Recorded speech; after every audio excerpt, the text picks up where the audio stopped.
Bueno, pues continuación de la sesión 6 del curso Historia 7, material para la fenomenología del espíritu, y vamos a hablar ahora sobre el prólogo, eh, del cual hay mucho que decir, más de lo que es posible. En continuación con lo que vimos en el video pasado, voy a comenzar leyendo una apreciación del propio Hegel, pero sobre la fenomenología del espíritu, por supuesto, pero esta vez desde la mirada retrospectiva de las lecciones, unas Vorlesungen de lógica, eh, no confundir con la ciencia de la lógica. Años después, dice así, en mi fenomenología del espíritu, esto es Hegel, la cual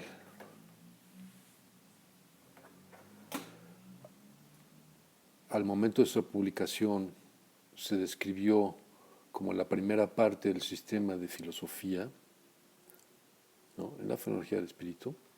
El método adoptado fue comenzar por la fase más simple y primera de la mente, de la Gemüt, es decir, la conciencia inmediata, y mostrar cómo esa etapa gradual y necesariamente alcanzaba el punto de vista filosófico, una necesidad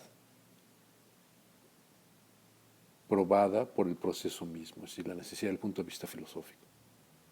Pero en estas circunstancias era imposible restringir la investigación a la mera forma de la conciencia, pues el estado llamado del conocimiento filosófico es el más rico en material y en organización, y por lo tanto, tal y como llegó hasta nosotros en la forma de un resultado, presuponía la existencia de las formaciones concretas de la conciencia, tales como la moralidad individual y social, el arte y la religión. Continúa Hegel.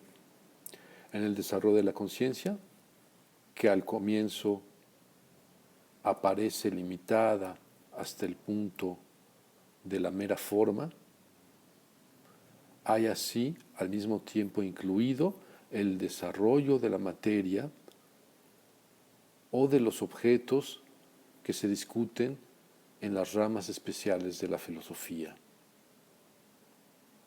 Pero este proceso debe, por decirlo así, llevarse a cabo detrás de la conciencia, puesto que estos hechos son el núcleo esencial que se eleva a la conciencia. La exposición, por lo tanto, se vuelve más intricada porque hay mucho de lo que propiamente pertenece a las ramas concretas que prematuramente se arroja a la introducción. Hasta ahí el Hegel de las lecciones de lógica. Entonces, bueno, hay mucho que comentar, pero digamos que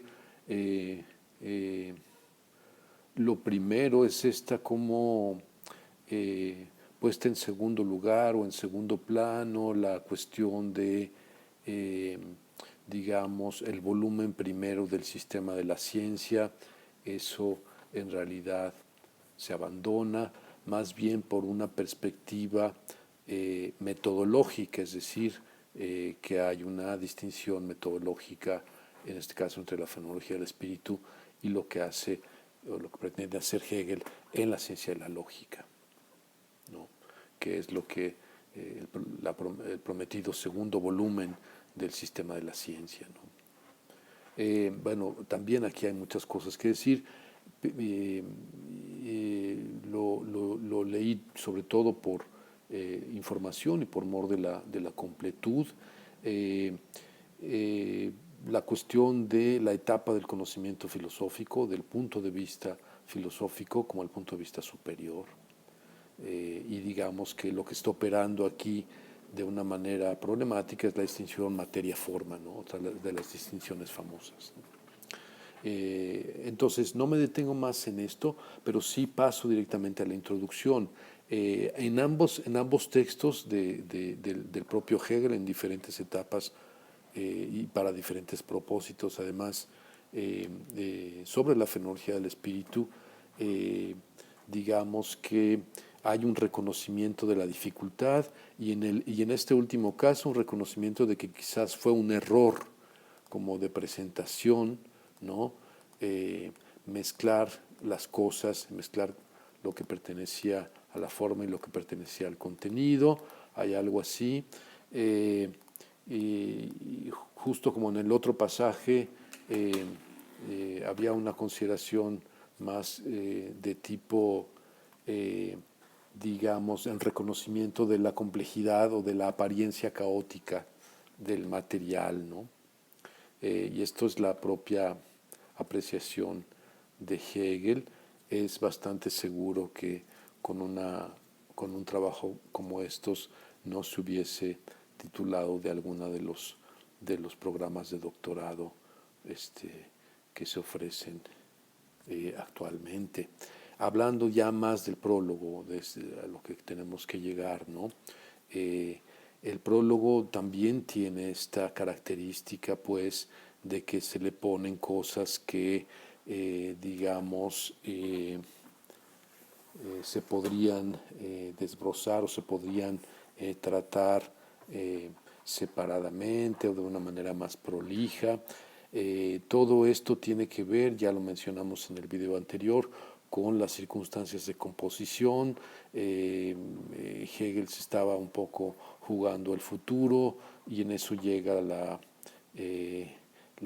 tropa de Napoleón y tiene que salir corriendo, a pesar de que cumple con su promesa de entregar el manuscrito a su editor de Bamberg, que tenía fuertes reservas sobre la pertinencia de publicar este libro. En todo caso, déjenme leerles lo que dice un gran intérprete, digamos quizá el padre de los intérpretes franceses de Hegel, Jean Hippolyte, autor de, bueno, el más conocido es La Génesis y Estructura de la Fenomenología del Espíritu, muy recomendable, ¿no? Si lo quieren leer, hay una traducción. En este caso es de un texto llamado La estructura del lenguaje filosófico en el prefacio de la fenomenología de Hegel. Y dice esto entonces Jean Hippolyte: cuando Hegel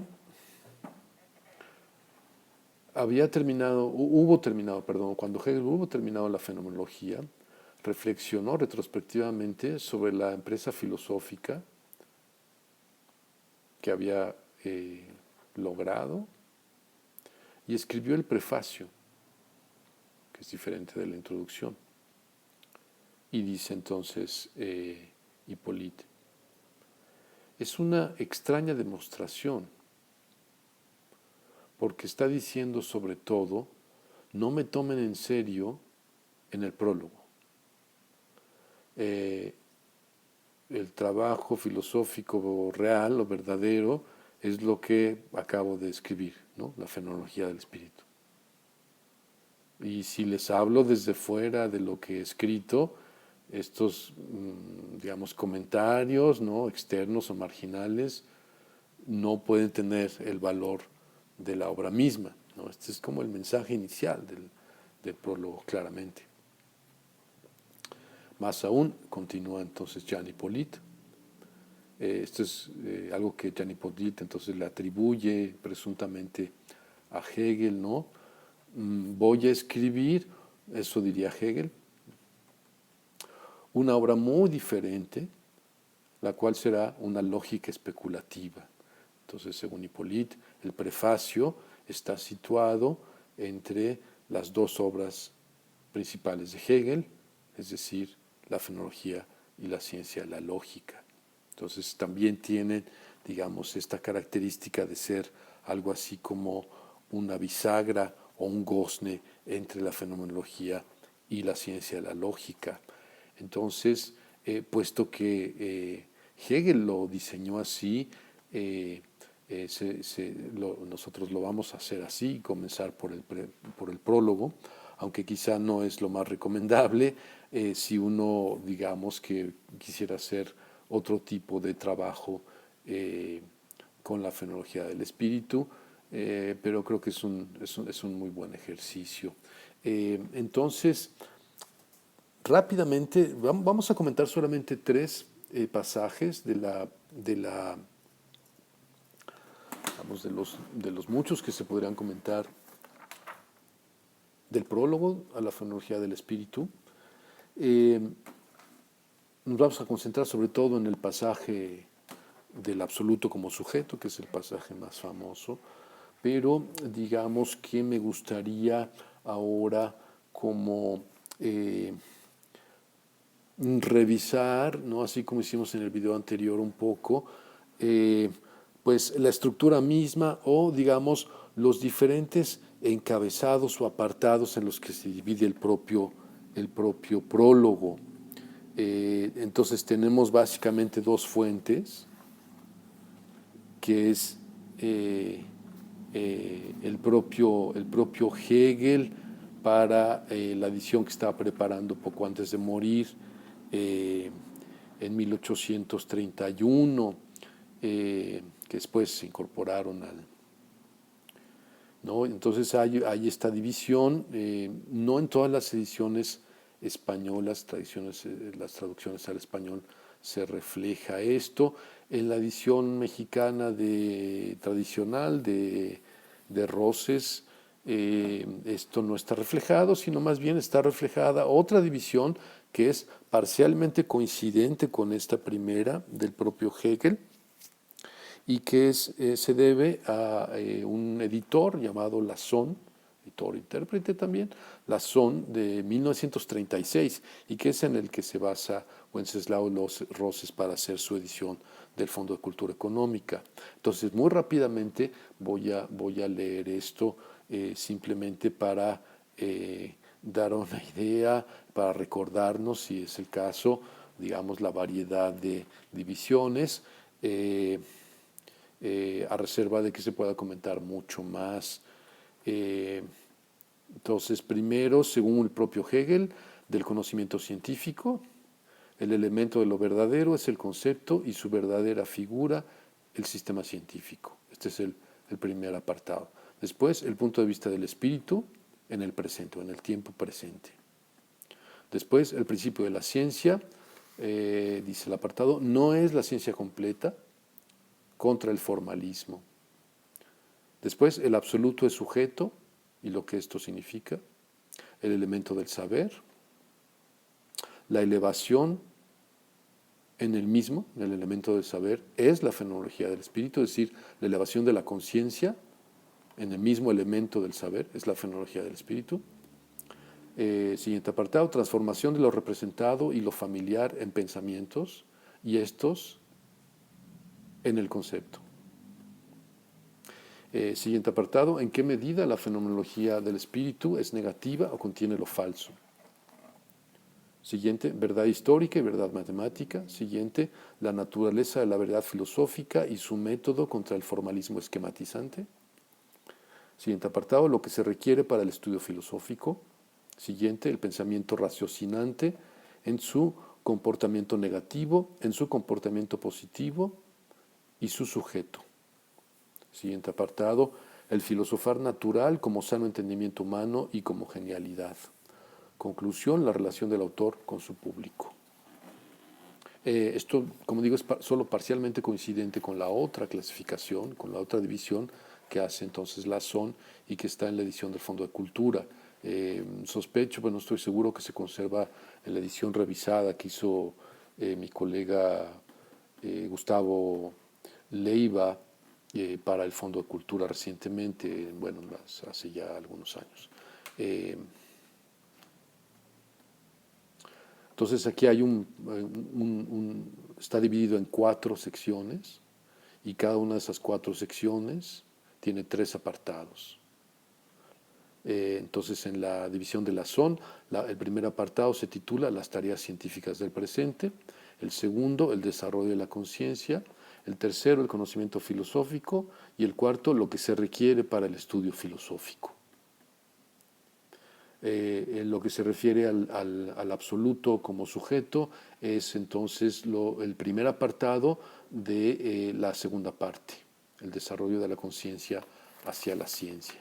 Entonces, como ven, digamos, el prólogo es un libro en sí mismo, podríamos decirlo así, en más de un sentido. Entonces, quizá por mor del tiempo, voy a concentrarme solamente en justamente este apartado, a reserva de que en otro momento y acaso en clase comentemos más de lleno otros apartados y otros pasajes del prólogo. Este es sin duda el más conocido y también quizá uno de los más difíciles y complicados a primera vista, aunque confío en que con los antecedentes que hemos tenido a lo largo de este curso, tanto en la introducción propiamente como ya en algunas exposiciones antecedentes, el asunto quede un poquito menos oscuro, siempre habrá una dosis de oscuridad o de sombra en esto, pero también una gran luz en cierta manera, ¿no? Entonces, bueno, es el apartado famoso, según mi modo de ver, dice Hegel, que deberá justificarse solamente mediante la exposición del sistema mismo. Esto, por cierto, está en la página 15 de la edición del fondo.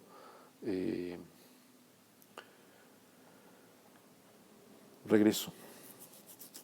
Todo depende de que lo verdadero no se capte y se exprese como sustancia, sino también y en la misma medida como sujeto.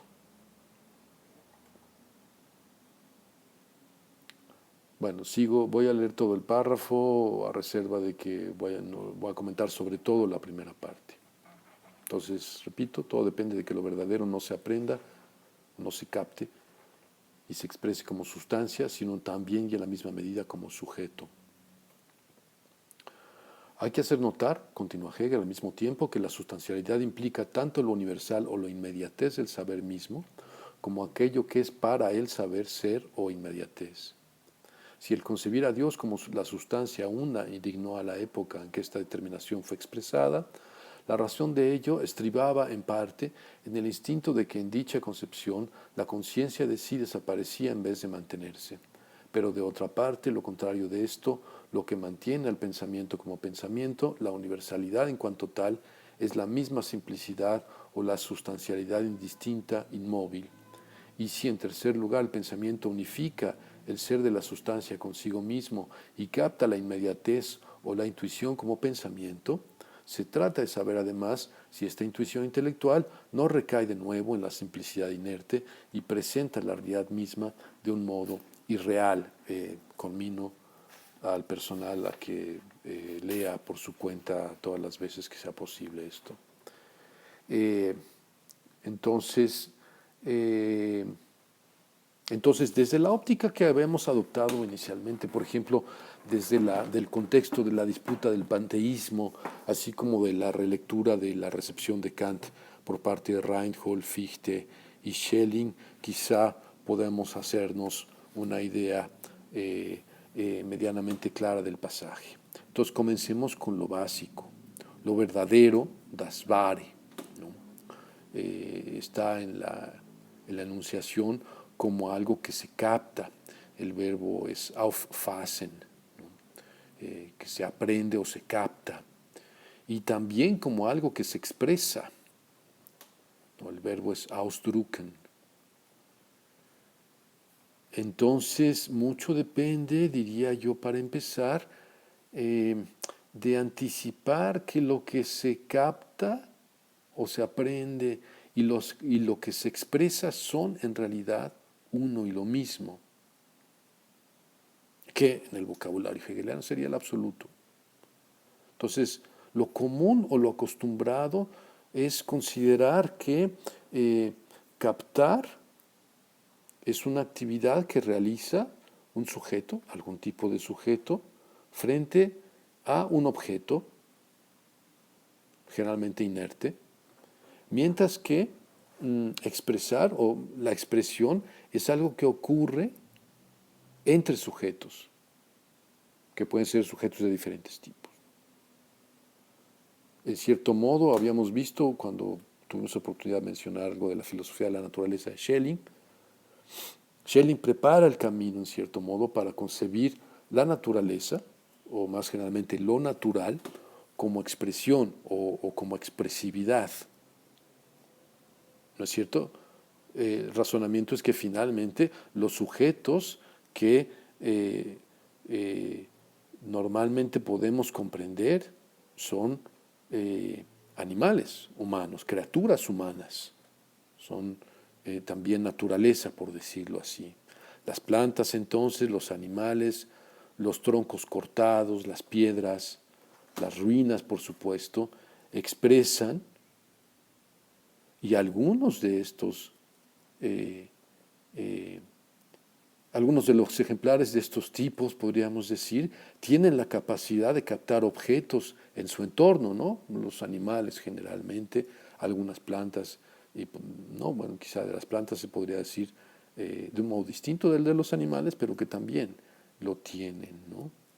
Entonces, digamos que, para decirlo muy rápido y sin muchos matices, lo natural está preñado de lo subjetivo, podríamos decir en este contexto, y lo subjetivo no puede ser sino un producto o un desarrollo, un proceso natural.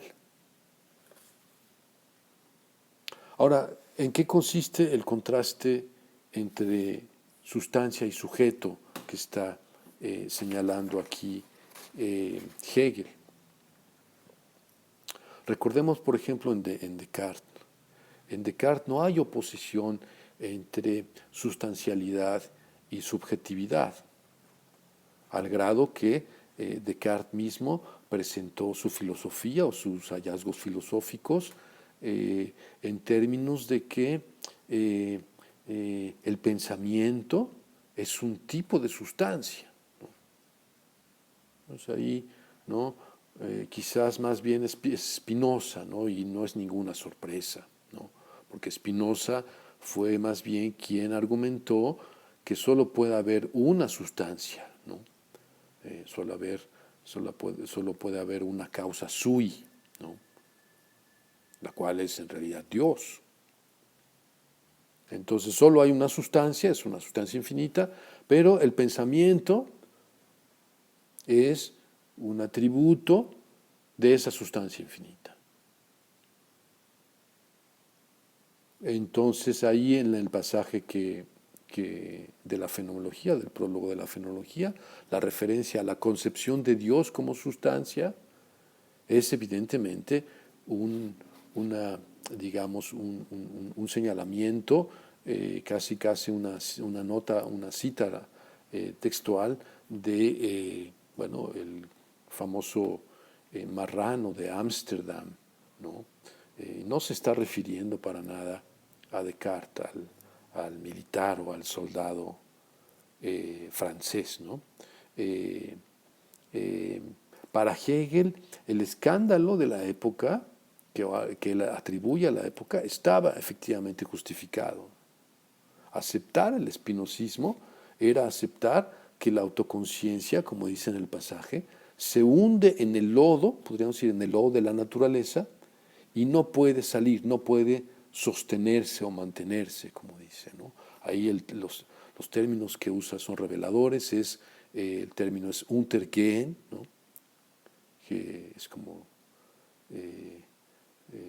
el sol es algo que desaparece en el horizonte y es algo que geht unter, ¿no? Que se va, es como una gran metáfora también de la decadencia, puede ser, ¿no? Eh, entonces, sí, es decididamente entonces una declaración anti-espinosista. Y podríamos decir que aquí Hegel está siendo precavido. No vaya siendo que me tilden de espinosista y entonces digan que soy ateo y entonces pues se acabó. ¿No? Ya le había pasado no solamente al propio Spinoza, sino también, como sabemos bien, a Fichte, que, a quien habían despedido de su cátedra en Jena, donde Hegel estaba tratando de hacer carrera. Entonces está esta interpretación primero antiespinosista, creo que es justificada. Ahora, además de esto, hay otra capa en el pasaje, es una capa kantiana, porque quizás son Spinoza y Kant, ¿no? No es gratuito, quienes están más presentes en este pasaje, ¿no?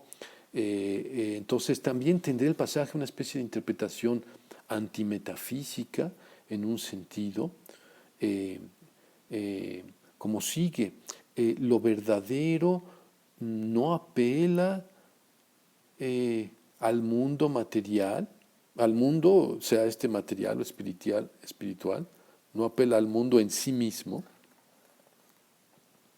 sino al mundo tal y como es para nosotros, que sería, digamos, lo fenoménico en Kant, en contraste con, a veces se pone, lo numénico. En otras palabras, desde el principio, en la filosofía de Hegel, es simplemente absurdo pensar en lo verdadero como algo que trasciende, algo más allá de la experiencia humana, ¿no? Entonces, en ese sentido, digamos que es una afirmación de una especie de inmanentismo y, digamos, un rechazo de toda metafísica trascendente, si ustedes quieren, ¿no? Entonces, la verdad no puede ser ajena a la experiencia humana, no puede estar más allá de la experiencia humana. Un tercer sesgo que podemos atribuir a este pasaje, a reserva de regresar a él cuantas veces sea posible, tiene que ver más con, digamos, el sesgo quizá religioso, teológico, ¿no? Ya explicamos la formación y los intereses iniciales del joven Hegel. Pero claro, en el contexto de la doctrina panteísta, de la doctrina que en ese momento era una doctrina nueva, neopanteísta, según la cual, bueno, Dios se identifica con la totalidad, o Dios es todo. Esta es la doctrina que, por cierto, le costó a Spinoza y le costó también a Fichte consecuencias nefastas en diferentes grados y niveles. Entonces, Hegel está protegiéndose de nuevo y lo que hace es enfatizar contra una cierta manera de entender a Spinoza, que Dios es espíritu autoconsciente y que no se puede identificar con el mero universo físico que, como sabemos, está gobernado por leyes causales deterministas. Ahora bien, lo que no enfatiza Hegel, y eso hay que decirlo también, es el hecho de que su ecuación convierte a Dios en espíritu autoconsciente. Es decir, Dios no es más que una forma de espíritu autoconsciente.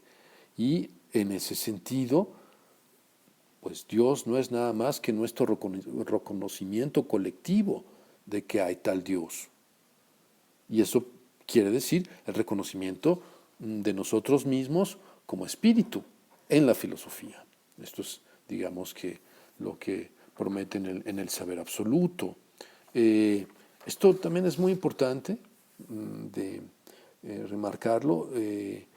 Si bien hay un sesgo y hay una declaratoria, digamos, claramente anti-spinociana, una cierta interpretación de Spinoza. También, ¿no? Y en ese sentido se cuida las espaldas, también está diciendo algo bastante radical y está diciendo que Dios no es más que una construcción social humana, ¿no? Que obedece, ¿no? Es un, sí, metafísicamente, ¿no? La existencia, algo que existe, sí, solo en virtud de el reconocimiento colectivo de que hay Dios, es decir, digamos, en virtud de consideraciones de nuevo totalmente inmanentistas, ¿no?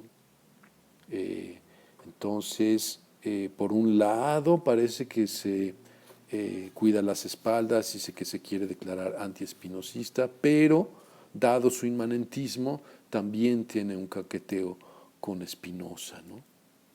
Eh, eh, pero en todo caso le atribuye a Spinoza en este